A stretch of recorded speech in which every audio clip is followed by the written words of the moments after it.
Police प्रशासन का ही दोष है। पुलिस प्रशासन के गोली से ही मारे गए हैं। कहानी जो गढ़ी जा रही है वो कहीं से उचित नहीं है कि न्यायिक जांच हो ताकि दूध का दूध और पानी का पानी हो जाए। डीएम खुद अब लिपापोती में लग गए हैं। ये भाजपा के एजेंडे पर काम कर रहे हैं, सरकार को अस्थिर करने के लिए, सरकार को बदनाम करने के लिए।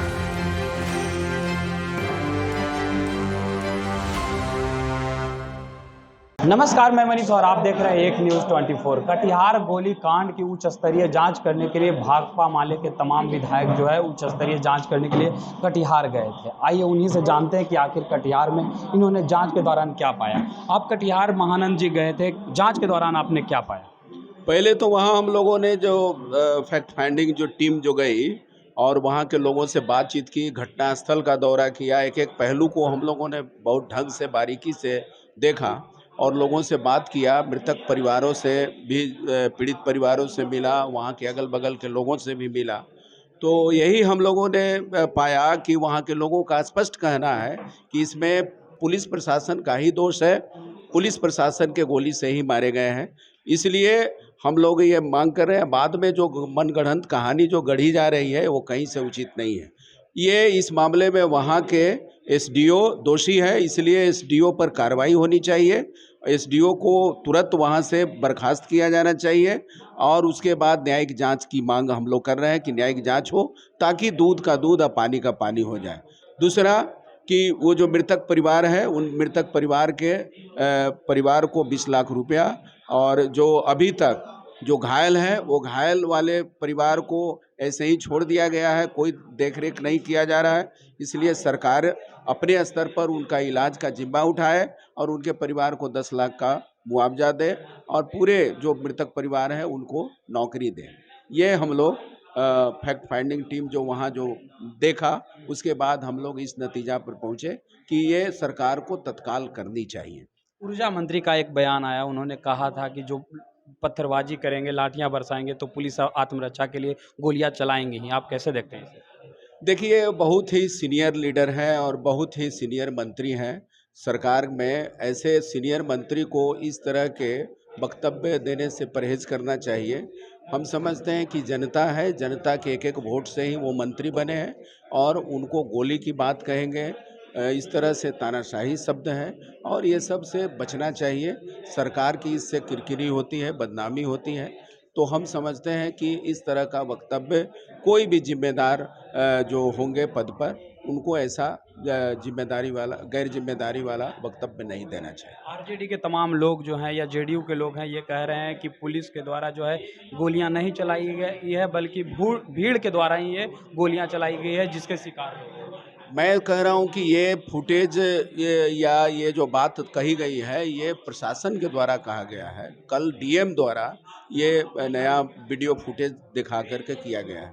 इसीलिए तो हम लोग मांग कर रहे हैं कि उन्होंने जो नया मनगढ़ंत और लिपापोती करने का पूरे घटना को, जहां वहां कोई मजिस्ट्रेट की बहाली नहीं की है, वो जो घटना थी उस घटना के मामले में वो एक आशंका थी कि कुछ हो सकता है, चूँकि वो कोई नेतृत्वकारी ढंग का नहीं, अनुशासित नेतृत्व में हो नहीं रहा है, तो जनता बेकाबू हो सकता है। इसकी आगाह हमारे वहाँ के स्थानीय विधायक और लोकप्रिय हमारे विधायक दल के नेता महबूब साहब ने एसडीओ और डीएसपी को, दोनों को कहा था। लेकिन वहाँ के पुलिस प्रशासन और डीएसपी एसडीओ ने कोई एहतियात नहीं बरता, कोई मजिस्ट्रेट की बहाली नहीं की, अलग से कोई फोर्स नहीं मंगवाया गया, लाठी वाले पुलिस को नहीं बुलाया गया, वाटर कैनन नहीं बुलाया गया, ये अश्रु गैस का कोई वाहन नहीं वहाँ पहुँचा, कोई पुलिस नहीं आया और एक बैक आप कमर से ऊपर आप गोली चलाते हैं। यह भी तो वीडियो जारी हुआ है।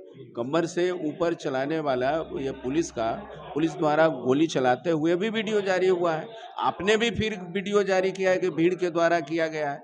ये जो कंट्रोवर्सी हो गया है, ये जो कई तरह के विवादास्पद जो मामला बन गया है, तो इसका सच को सच लाने के लिए क्या करना होगा?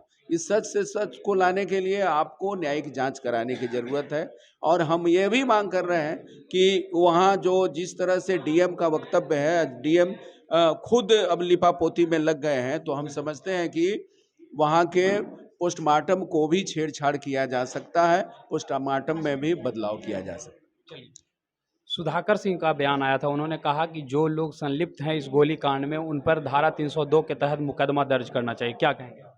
मांग तो हम लोग पहले ही कल ही किए थे कि जो एसडीओ हैं उन्होंने ही गोली चलाया, उनके आने के बाद ही फायरिंग हुई। पहले से इन्होंने किसी मजिस्ट्रेट की बहाली नहीं की, वहाँ कोई सुरक्षा का इंतजाम नहीं किया और बगैर दूसरे विकल्पों को अपनाए इन्होंने अंतिम विकल्प गोली चलाना चुना और वो भी सिर में गोली मारा, माथे में, सीने में और आँख में। तो ये कहीं ना कहीं ये सोच कर आए थे कि हमको लोगों को मारना है और ये माने हमको तो लगता है हम लोगों को कि ये भाजपा के एजेंडे पर काम कर रहे हैं, सरकार को अस्थिर करने के लिए, सरकार को बदनाम करने के लिए। आप लोग सरकार का समर्थन लगातार बाहर से आप लोग करते रहे हैं, नियोजित शिक्षकों के मामले पर भी आप लोग शिक्षक के साथ खड़े थे, सरकार अभी तक आपकी बात मान नहीं रही है, तो समर्थन आप लोग वापस क्यों नहीं ले ले? ये समर्थन वापस लेना और सरकार का समर्थन करना, जिन एजेंडे पर की जो बात है, हम लोग तो सबसे पहले जनता के मुद्दों को लेकर के सरकार को आगाह कराते हैं, जब सरकार तक पहुंचाते हैं। अभी जो देश के सामने लोकतंत्र का सवाल, इससे ज़्यादा खतरनाक संविधान का सवाल है, लोकतंत्र का सवाल है, सारे संस्थानों को समाप्त करने का। अभी भाजपा द्वारा देख लीजिए, जहां भाजपा शासित राज्य हैं, अभी मणिपुर का देख लीजिए, मणिपुर का क्या हो रहा है।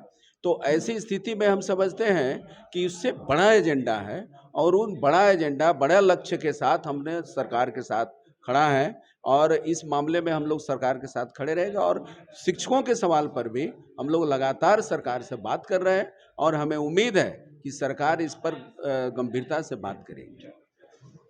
तो आपने सुना, ये थे जो है फैक्ट फाइंडिंग टीम से जो भाकपा माले के तमाम नेता थे जो आज कटिहार गए और इन्होंने बाकायदा वहाँ मुआयना किया और सारी बातें इन्होंने कहा कि किस प्रकार से कटिहार में अभी वर्तमान के वहाँ के जो डीएम है लगातार लीपापोती करने का प्रयास कर रहे हैं, जबकि इन लोगों का मांग है कि 20 लाख रुपया मुआवजा और एक सरकारी नौकरी मृतक के परिवार को दिया जाना चाहिए। इस तरह के तमाम अपडेट के लिए देखते रहें एक न्यूज़ 24। कैमरामैन जैकी के साथ मैं मनीष, पटना।